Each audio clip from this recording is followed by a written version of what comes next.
ஆழ்வார் எம்பெருமானார் ஜீயர் திருவடிகளே சரணம். அஸ்மத் ஆச்சாரியம் திருவடிகளே சரணம். ஸ்ரீசைலேச தயாபாத்திரம் தீபக்தியாதி குணார்ணவம் யதீந்திர பிரவணம் வந்தே ரம்யஜா மாதரம் வனிம். ஸ்ரீமத் கிருஷ்ண சமாஹ்வாய நமோ யாமுனசூனவே யத்கட்டாட்சைக லக்ஷாணாம் சுலபஸ்ரீதர சதா. மண்ணுயிராளிங்கே மணவாள மாமுனிவன் பொன்னடியாம் செங்கமல போதுகளை உன்னிச்சிரத்தாலே தீண்டில் அமானவனும் நம்மை கரத்தாலே தீண்டல் கடன். அஸ்மத் ஆச்சாரியம் திருவடிகளே சரணம். ஸ்ரீமதே ராமானுஜாய நமஹா.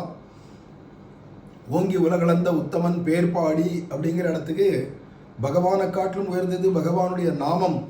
அந்த திருநாமத்தை பிரீத்தியோடு நம்ம பாடணும், பிரீத்தியோடு அந்த நாமத்தை சொல்லணும் அப்படிங்கிறத சொல்லச்சே பகவானை காட்டிலும் உயர்ந்ததுங்கிறதுக்கு சில திருஷ்டாந்தங்களோட அவன் கட்டி பொன் போலே அவனுடைய நாமன்றது பனிப்பொன் போலே அப்படின்னு நாஸ்திகாலாம் கூட நாமத்தை சொல்லி வேண்டிய பலன்களை அடைவா அப்படிங்கிறச்சே அவனை இல்லைன்னு சொல்கிறவா கூட அவன் நாமத்தை கொண்டு பலன்களை அனுபவிப்பாங்கிறதெல்லாம் சொல்லிட்டு வந்தார் சுவாமி பெரியவாச்சான் பிள்ளை. அதிலேயே தொடர்ந்து சொல்றார், இனி மாதృகாதகனுக்கும் கை நொந்தால் அம்மே என்ன பிராப்தி உண்டாமா போலே திருநாமம் சொல்லுகைக்கு எல்லாருக்கும் பிராப்தி உண்டாயிருக்கும்.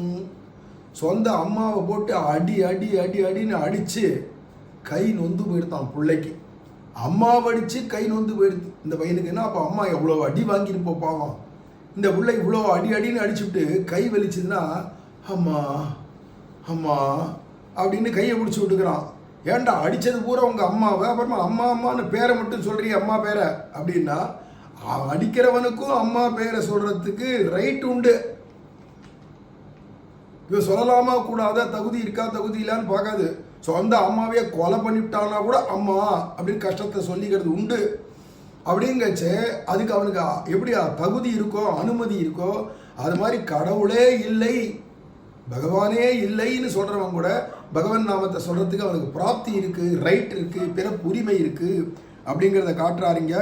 அதனால் இனி மாதృகாதகனுக்கும் கை நொந்தால் அம்மே என்ன பிராப்தி உண்டாமா போலே திருநாமம் சொல்லுகைக்கு எல்லாருக்கும் பிராப்தி உண்டாயிருக்கும். திருநாமம் சொல்லுகைக்கு யோக்கியதை சம்பாதிக்க வேண்டா. நீ தகுதி உடையவனா தகுதி இல்லாதவனா அப்படிங்கிற பாத்திரமானதெல்லாம் விசாரம் பண்ண வேண்டிய அவசியம் இல்லை.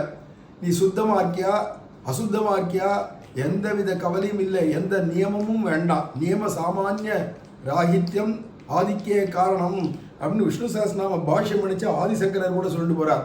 சாமானிய நியமம் கூட தேவையில்லை அப்படின்னு. ஏன்னா ஸ்மிருதிகளில் ரிஷிகளும் அப்படி தான் சொல்லியிருக்கா.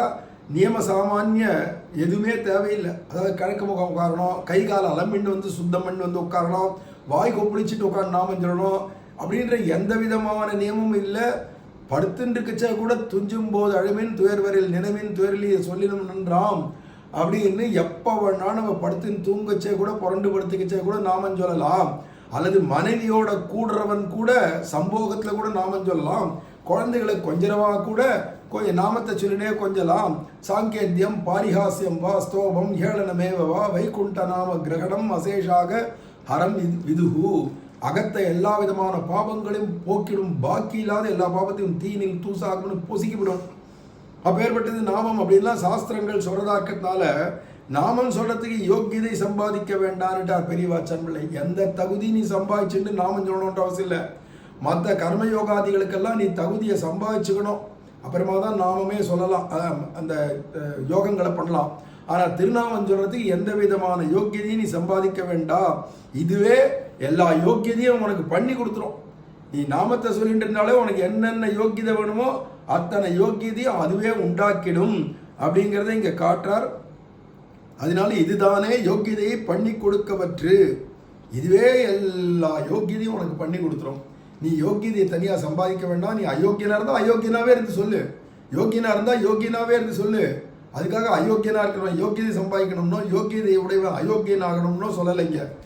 அவாவா இருந்தபடியே நாமத்தை சொன்னாலே அவனை உயர்ந்தவன் ஆக்கிடும். அப்பேற்பட்ட பேர்பாடி நாங்கள். இந்த இடத்துக்கு நாங்கள்ன்ற இடத்துக்கு திருநாமத்தை வாயாலே சொல்லாவிடில் தரிக்க மாட்டாத நாங்கள். எங்களுக்கு உயிர் தரிக்கிறதே எதிரானா. அங்கே கோபிகள்லாம் சொல்கிறா தவ கதாமிருதம் தப்த ஜீவனம்னா. உன் கதாமிருதம் தான் எங்களுக்கு ஜீவிக்கிறதுக்கு ஆதாரமாக இருக்குன்னா. இங்கே ஆண்டாள் சொல்கிறாளாம், திருநாமத்தை சொல்லலைன்னா நாங்கள் ஜீவிக்கவே மாட்டோம், தரிக்க மாட்டோம், எங்கள் உயிரே தரிக்காதுங்கிறா. அப்போ எங்களுக்கு உயிர் தரிக்கணுமானா உடம்புல, அதாவது நாங்கள் உயிரோடு இருக்கணுமானா நாமம் சொன்னாதான் உயிரோடு இருப்போம், நாமம் சொல்லனா உயிரோடு இருக்க மாட்டோம். அப்பேற்பட்ட நாங்கள், எங்கள் கோஷ்டி ஆண்டாள் கோஷ்டின்னா அப்பேற்பட்டது அப்படின்னு நீங்கள் வியாக்கியானம் பண்ணுறது ரொம்ப ஆச்சரியமாக இருக்குது.